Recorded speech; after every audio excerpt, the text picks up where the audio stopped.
For a 25-year-old with Broadway dreams and Scorsese fantasies, the only place to be was New York.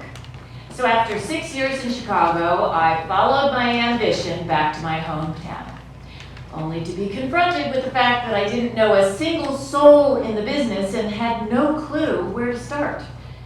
I stumbled upon an acting class near my apartment, taught by a guy who never seemed really satisfied until he made somebody cry, but otherwise spent most of my time at my freelance consumer PR job creating press kits and media tours for DuPont Orlon socks.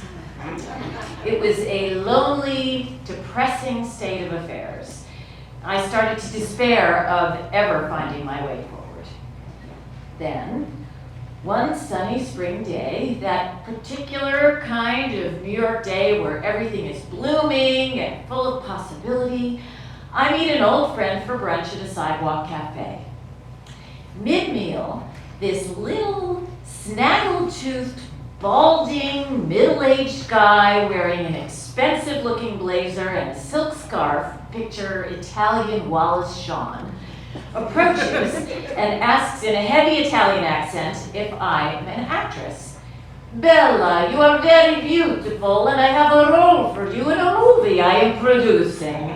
My name is Enzo." And he hands me his card. My friend, not in the biz, thinks this is really cool. I think this guy's a joker with a bad pickup line. But the needy actress in me thinks, well, this happens, right? Actors were discovered at Schwab's drugstore in Hollywood while sitting at the lunch counter. I look at the card, which is engraved and looks legit, with an Italian address. On the back, he has written the phone number of his hotel. Now, you have to realize that this is pre-internet and pre-cell phone, so there is no fast way to verify anything anybody says. You just have to go on instinct and trust. But being a native New Yorker, I was raised with street smarts. I was independently navigating the subway system by age 11. I took pride in not being an easy mark, having avoided at least one predatory professor in college. And I knew Enzo could be a fraud, but I just could not call. The siren call of the what if was irresistible. So I reach out and we arrange to meet for dinner. Over the meal, he explains that he produces movies in Cinecittà, which I learn is the Italian Hollywood outside of Rome. He's in New York producing a movie with Robert De Niro, but when it is finished, he has another project which will shoot in Italy that he'd like me to be in, playing an American. Oh, be still my heart. This is my ultimate fantasy, served up on a platter. An exotic Italian adventure and the beginning of a career in film is my first big break. He says he will ask someone to mail me a copy of the script to read. No, internet, remember.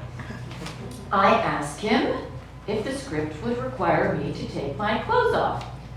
He says no. Dinner ends, and I wait to see if he will try to get me back to his hotel room. But no, he is a gentleman. He hails me a cab and gives the driver cash.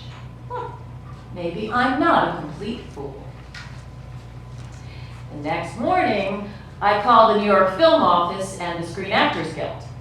With a little digging and a sympathetic union rep, I am able to determine that Robert De Niro is indeed working on a movie called The Untouchables, permitted to shoot in the city.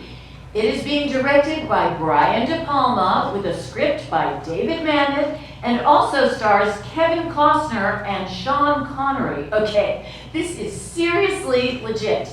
So I'm going to keep this Enzo thing going and see where it takes me. At our next meeting, he tells me that he wants to introduce me to a makeup artist working on the De Niro movie out of Enzo's hotel room. Well, this feels a little weird, but I decide to ignore the soft alarm bells ringing in the corner of my brain.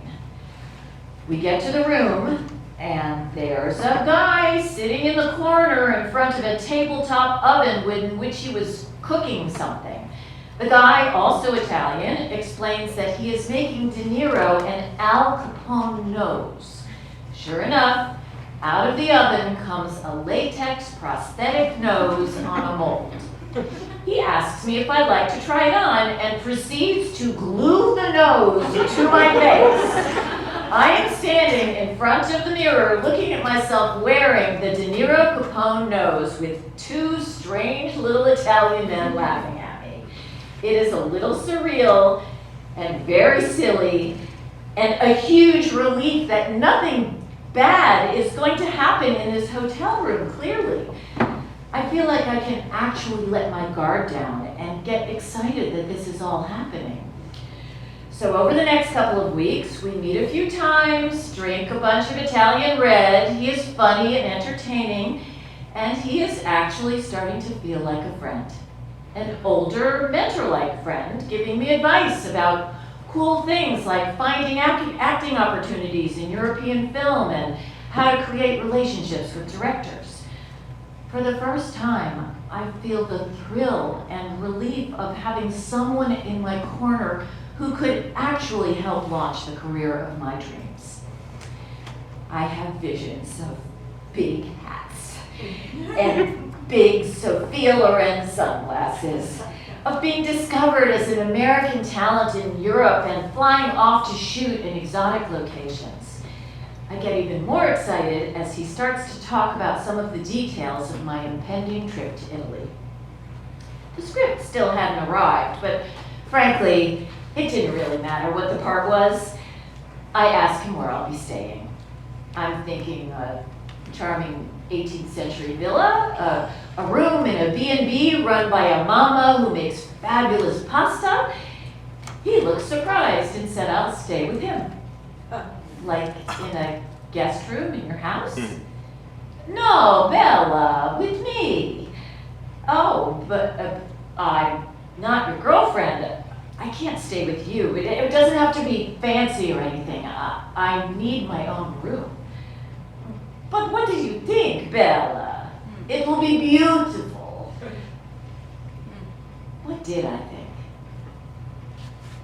I take a breath as it all becomes clear. I had been looking for evidence that he was not who he said he was, but I hadn't considered the possibility that he was exactly who he said he was. He wasn't a gross predator or a rapist, and he had proved as much. I mean, he was actually trying to help and advise me. Yet there was an implicit bargain that I completely failed to understand. To him, it was just an ordinary fair trade quid pro quo. It was so casual, I completely missed it. Of course, I felt like an idiot for having been deceived by his nonchalance and angry that to him, I was just another girl who would trade her body for access. He was puzzled that I broke the agreement.